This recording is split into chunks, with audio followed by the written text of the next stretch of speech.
Mr. Brian Drayson. Let's give him a cheer.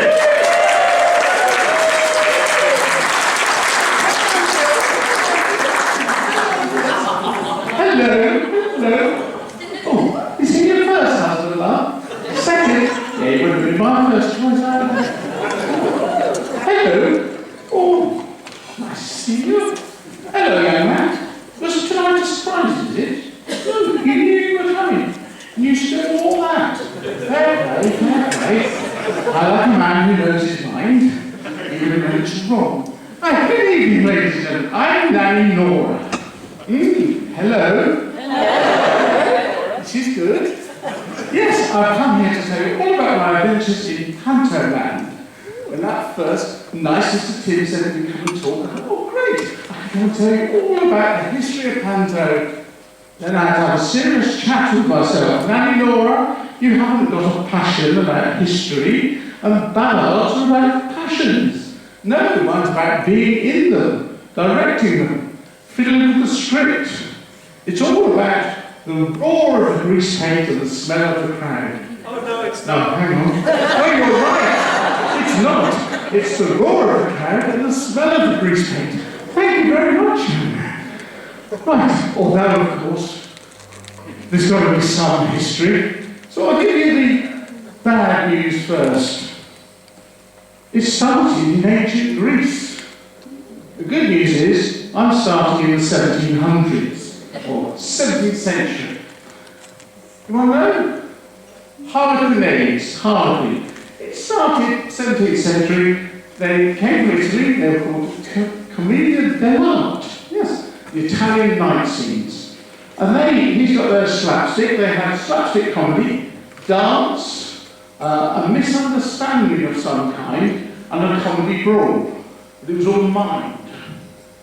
And then some of those things came over, some of the characters came over, but a Frenchman called Charles Perrault in 1697 wrote a stunning book called Tales and Stories of Pastimes with Morals, better known as Mother Goose's Fairy Stories. So in there was Cinderella, Sleeping Beauty, Little Red Riding Hood, so they kind of merged. Fast forward, if I press the right button. Oh yes, anyone know? Grimaldi, yes, Joseph Grimaldi. The first clown, which is why he's dressed like that.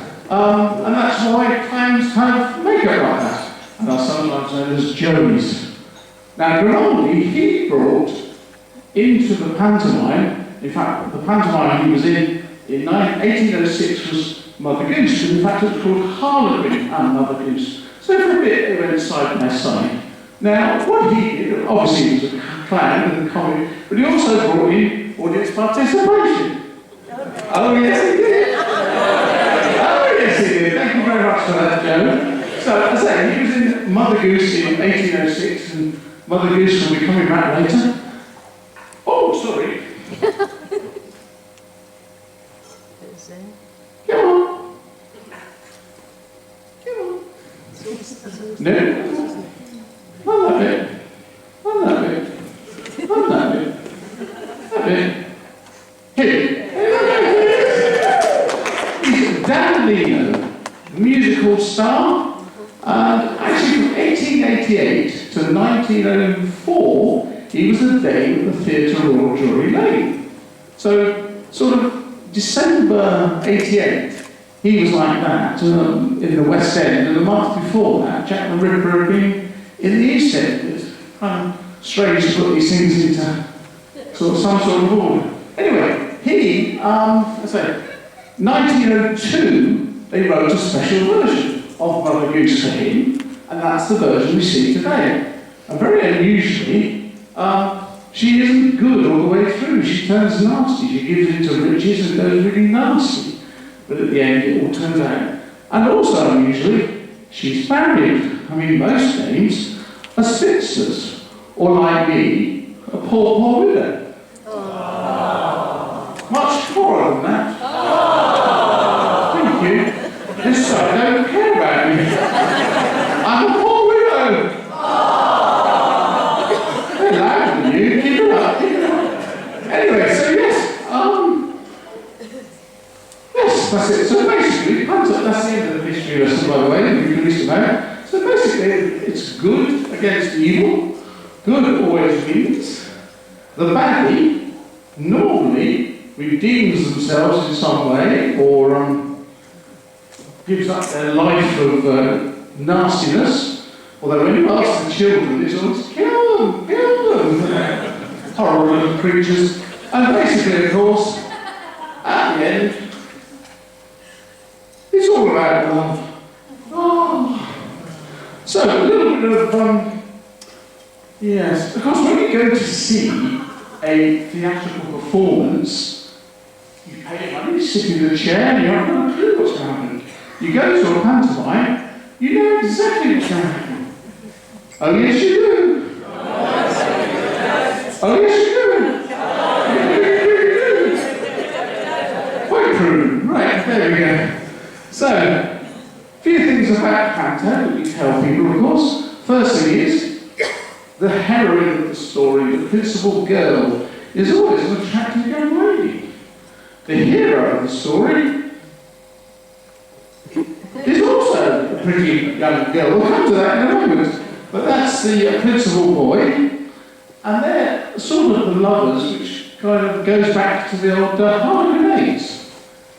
Then you've got some sort of hapless chap who loves the heroine, and she loves him like a brother, much to his annoyance. And then you have normally some kind of father figure who's either pompous or poor or henpecked. That's his choices, bless him.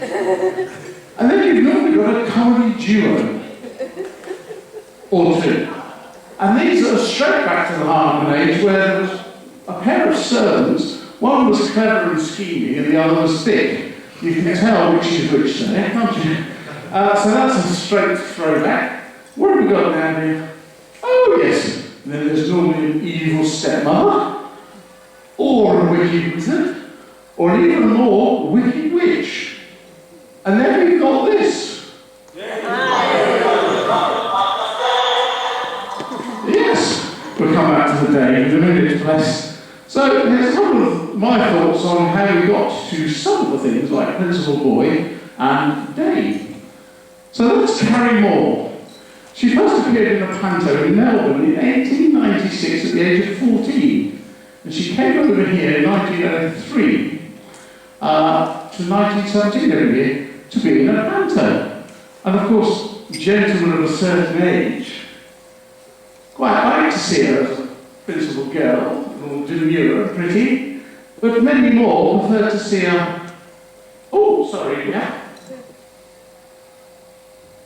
like that, because ladies didn't have to wear their long frocks if they were playing male parts. So I'm sure that had a lot to do with, and there she is again, as Prince Charming, Robin Hood, Aladdin.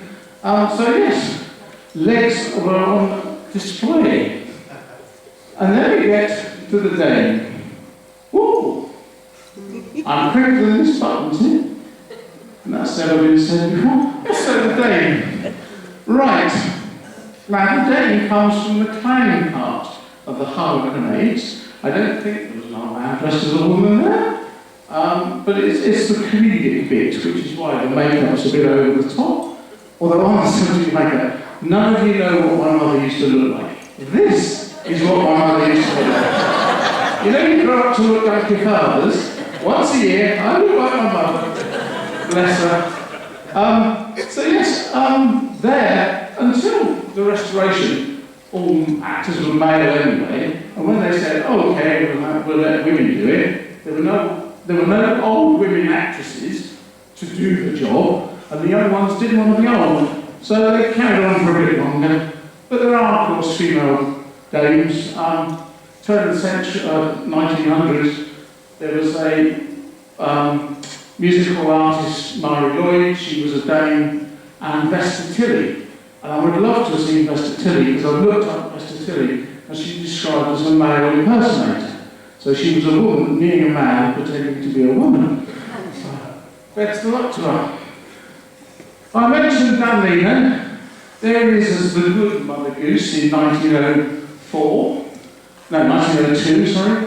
there is as the rich Mother Goose, and for a bonus, there is as Widow Twanky in 1896. Bless him. And then there's me. Right. That caught me out last week, didn't it? I didn't know the music had come over. That's me at the Delaware Pavilion 3 or 4 years ago in Bexhill. Widow Twanky.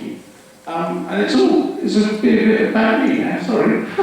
My favourite subject. So, in the 1997 time, my son's club group never did a gang show, they always did a panto. And one year, the arcader didn't want to be the Dane, so they said, "Would you come?" I said, "Well, okay, I'll go."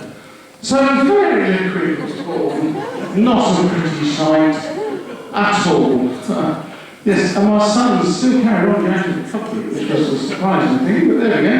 I remember the last line in the first act, I said, "I'm tired of being a fairy, I want to be a man." So the second act opened with me as elves president. Yes. And breathing all the time in that one as well. Anyway, after a little bit of that, the local pantomime society that started in 1945 by the Home Guard, when we sing a game. Got a phone call, "Would you come?" "Yes, of course I'll come." So there I was, Sally Baba. Ali Baba's the mummy. Better than being the back end of the donkey. Although I have been the back end of the donkey. And so, having appeared there, I got some really good reviews. You know, eating the palm of his hands, and it looked perfect. Oh, great. And then one critic decided to put this up. Oh, sorry. I would have because I think he meant it as a criticism. I took it to be a compliment, because that is exactly to be what a Dane is. It's not a female person, it's not a drunk. It is a man in a frock. But I'm sure he meant that as a comment. But fate made the ultimate comment about my performance, because then the whole burnt down. And that was it for 2 years, unfortunately. Yes, it's funny what a blowout can do when you leave it alight in the loft of the hall. So, 2007, there was me, Ali Baba, as Sally Baba. Then, a couple of years break, Dick Whittington, just to prove I'm not a one-trick pony. I was a rat in that one. Some of you might be thinking, why is there a lion in the middle of central London? Well, it was a costume left over from the Wizard of Oz. And they said, "That'll do." And even though I, at one stage, covered the tail with pink tights, the director insisted I took it off. So people keep wondering why that cat was fighting with a lion in London. But there we go. What came next? Oh, Cinderella, I directed that one. Yes, that was fun. And Jackie, oh, back in a frock. Widow Twanky for that one.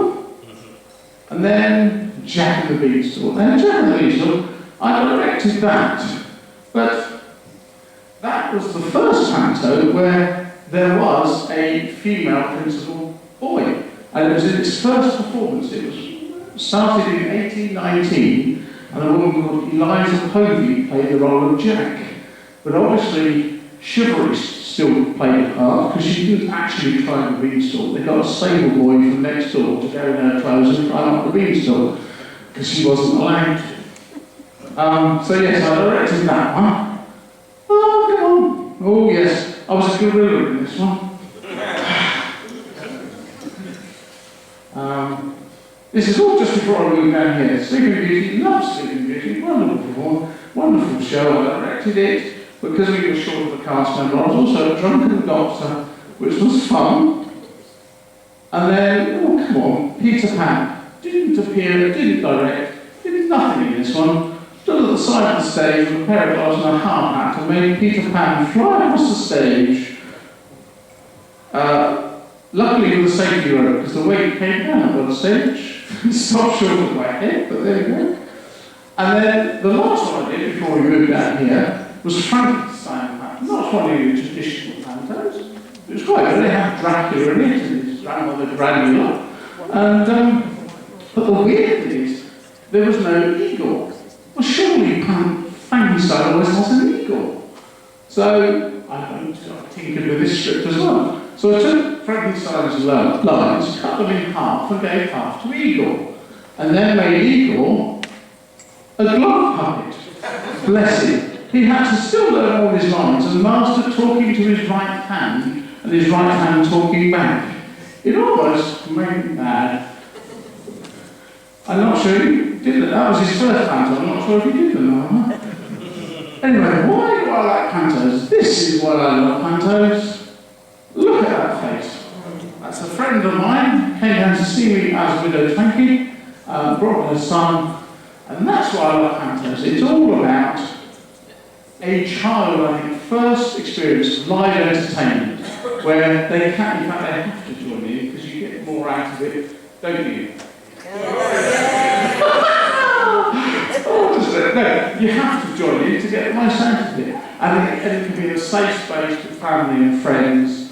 And if just one of the hundreds of children see Fantasy, I'd like to be an actor. It's worth it because it is wonderful. Or even want to be a stage manager or a lighting thing. Everything to do it. It's a real team effort. I love it. Now, am I about on time, Tim? See, I know he wasn't listening. I know. I'm getting ready for my bit. I'm getting ready for my bit. Oh, damn, right. Okay, that's the end of my bit, except for one bit, because I could go on forever. Yeah. But yes, I could. Oh, yes, I could. No. I'm just going to retrieve my earring that's disappeared out the back of my head here. Oh, God, no, that's something's funny. Anyway, in scripts, you get something called business. And generally, lazy scriptwriters just put some business in here. But it's basically things that are done in front of the curtain to give people time to change the scenery. They do nothing to the story whatsoever. There's wishing trees and wishing bells, and people get wet and all that. And this is my favourite bit. So, the mighty Tiny Tim Ballard and Piano Man Dan are going to help me show you my favourite bit of business. Any rehearsals? Yes. Now, okay, right. I'm reading, I haven't done sorry. Nanny Nora, do you have that £10 you owe me, please? No, dear. Hang on, let's try. Have you got a tenner you can lend me here?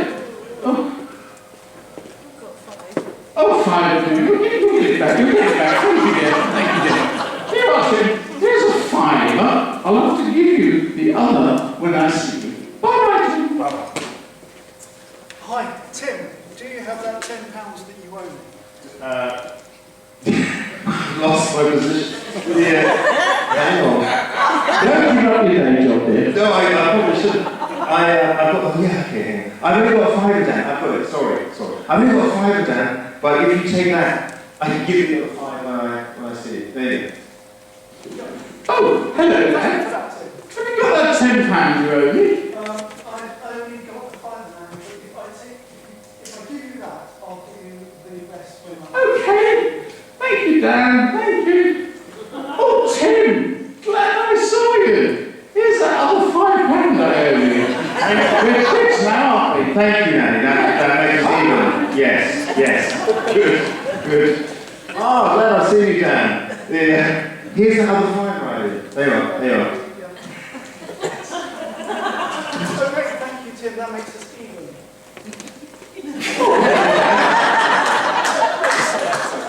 Well, I've seen you now. Here's that other £5. Oh, great. That makes us quits now, doesn't it? Yes, here I am. Here's that £5 that it's me. Oh, we're all quits now, aren't we? Yes. If you can understand that, you can talk to the sticker.